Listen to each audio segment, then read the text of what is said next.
You ever hear about someone making a six-figure salary and they're completely broke? It sounds crazy, right?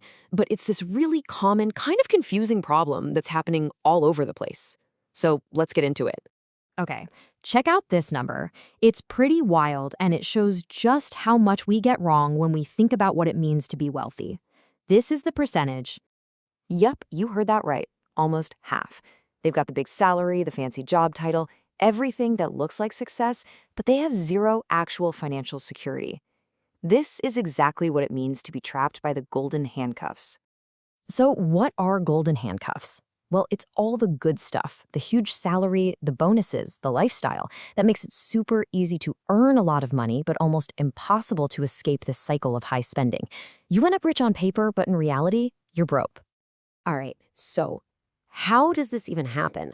I mean, why does a bigger paycheck so often lead to more stress instead of more freedom? It really all starts with this psychological trap that, honestly, almost all of us fall into at some point. This right here, this is the silent wealth killer. You know the feeling, right? You get a raise, and before you can even blink, your expenses just magically expand to eat it all up. The nicer car, the bigger apartment, the fancier vacations. It feels like you've earned it, but all it really does is make sure your bank account never actually gets bigger. And once you're in that cycle, it is so hard to get out because it locks you onto something that psychologists have a name for. This hedonic treadmill, it's the perfect way to describe that feeling of being stuck. You know, you buy something new, you get that little buzz of excitement, but it fades fast. And pretty soon, you need something even bigger, better, and more expensive just to feel that same level of happiness. You're running faster and faster, but financially, you're just stuck in the same place. And this whole treadmill thing, it really creates two totally different kinds of people, even if they have the same potential. On one side, you have the performer, who's all about looking wealthy. And on the other, you have the builder, who's focused on actually being wealthy. Let's make this real. Meet Sarah, the performer, and James, the builder. Sarah makes a cool $165,000 a year. James makes $95,000. Now, Sarah leases a new BMW and lives in a luxury high-rise. James drives an old Camry and invests a huge chunk of his income. Fast forward 10 years, Sarah has basically no savings and is buried in debt. But James, even though he earned way less, has quietly built a nest egg of $850,000. See the difference? One was performing wealth, the other was actually building it. So, how do you get off the treadmill? How do you become a builder instead of a performer? Well, it takes a really powerful shift in your mindset. It's about chasing something called stealth wealth. At the heart of it, it's all about this. You shift from needing external validation, what other people think, to creating your own internal validation.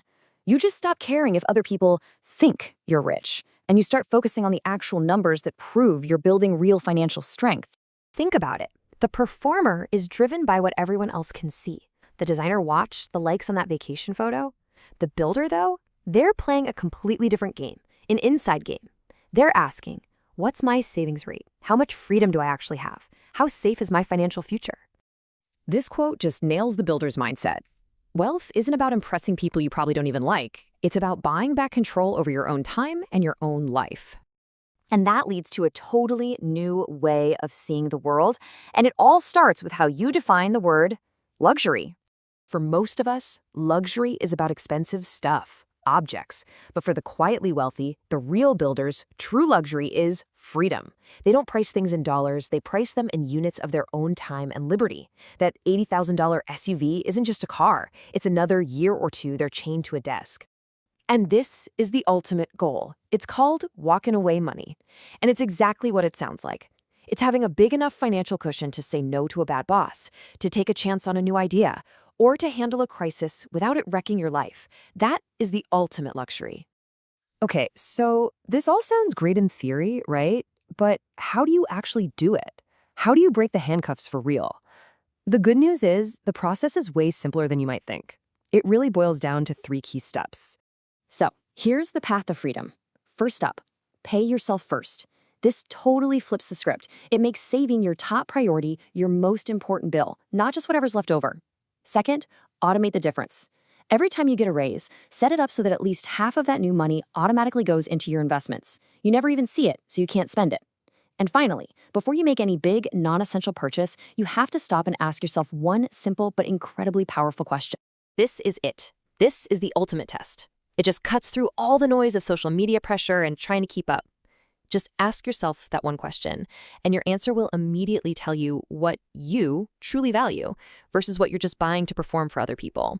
And that difference right there, that is the key that unlocks the handcuffs and lets you build a life of true freedom.